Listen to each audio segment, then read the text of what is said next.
Welcome to VST news. నేను Mahalakshmi. Article 370 రద్దుకు 5 ఏళ్లు అప్రమత్తమైన కేంద్రం. భారత రాజ్యాంగంలోని ఆర్టికల్ 370 జమ్మూ కాశ్మీర్కు ప్రత్యేక రాష్ట్ర హోదాను కల్పించింది. భారతదేశం పాకిస్తాన్ 1947లో విభజన జరిగినప్పుడు అప్పటి జమ్మూ కాశ్మీర్ రాజు హరిసింగ్ స్వతంత్రంగా ఉండాలనుకున్నారు. కానీ ఆ తర్వాత భారత్లో విలీనం చేసేందుకు కాశ్మీర్ రాజు అంగీకరించారు. ఆర్టికల్ 370 అంశంపై అప్పటి ప్రధానమంత్రి జవహర్లాల్ నెహ్రూ, షేక్ మహమ్మద్ అబ్దుల్లా 5 నెలలు చర్చ జరిపిన అనంతరం రాజ్యాంగంలో ఈ ఆర్టికల్ 370 అంశాన్ని జోడించారు. ఈ ఆర్టికల్ వల్ల భారత రాజ్యాంగం జమ్మూ కాశ్మీర్కు వర్తించదు. ఆర్టికల్ 370 పట్ల రాజ్యాంగ నిర్మాత బిఆర్ అంబేద్కర్ తీవ్ర అసంతృప్తిని వ్యక్తం చేశారు. ఈ నిబంధనల ప్రకారం రక్షణ, విదేశాంగ సమాచారం మినహా వేరే ఏమైనా చట్టాన్ని రూపొందించాలన్నా, అమలు చేయాలన్నా కేంద్రం జమ్మూ కాశ్మీర్ ప్రభుత్వం అనుమతి తీసుకోవాల్సి ఉంటుంది. జమ్మూ కాశ్మీర్ స్వయం ప్రతిపత్తి తొలగించాలని 2015 డిసెంబర్లో సుప్రీంకోర్టులో ఒక పిటిషన్పై విచారణ చీఫ్ జస్టిస్ HL దత్తు ధర్మాసనం నేతృత్వంలో జరిగింది. ఈ ఆర్టికల్ 370 తొలగించే హక్కు పార్లమెంటుకు ఉంది అని కోర్టు స్పష్టం చేసింది. కానీ ఆర్టికల్ 370 ఒక శాశ్వత నిబంధన అని జమ్మూ కాశ్మీర్ హైకోర్టు 2015లోనే వెల్లడించింది. జమ్మూ కాశ్మీర్ రాష్ట్రానికి ప్రత్యేక స్వయం ప్రతిపత్తి హోదా కల్పిస్తున్న ఆర్టికల్ 370ను రద్దు చేస్తున్నట్లు రాజ్యసభలో ఆగస్టు 5న కేంద్ర హోంశాఖ మంత్రి అమిత్ షా ప్రకటించారు. 370 బిల్లును సభలో ప్రవేశపెట్టారు. ఆర్టికల్ 370ని రద్దు చేస్తూ రాష్ట్రపతి రామ్నాథ్ కోవింద్ గెజిట్ నోటిఫికేషన్ విడుదల చేశారు. దాంతో జమ్మూ కాశ్మీర్లో భారత రాజ్యాంగం పూర్తి స్థాయిలో అమల్లోకి వచ్చింది.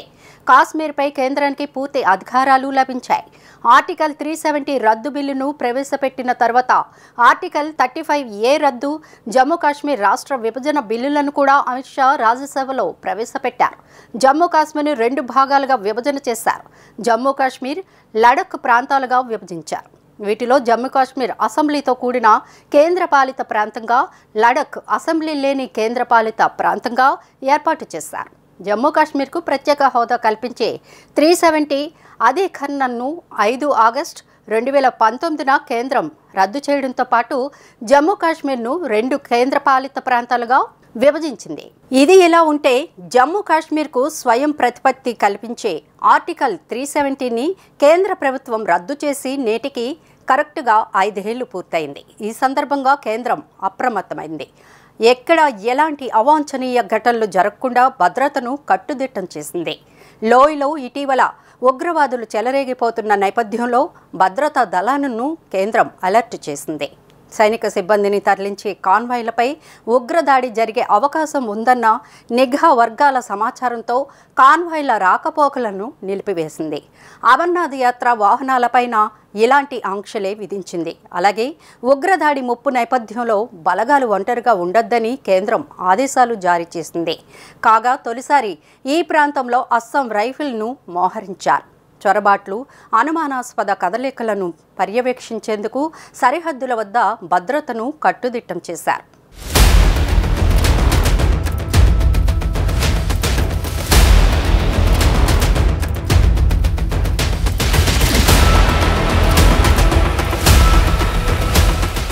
నిరంతర వార్తా స్రవంతి కోసం వీక్షిస్తూనే ఉండండి మీ VST news. Please like, share and subscribe our channel.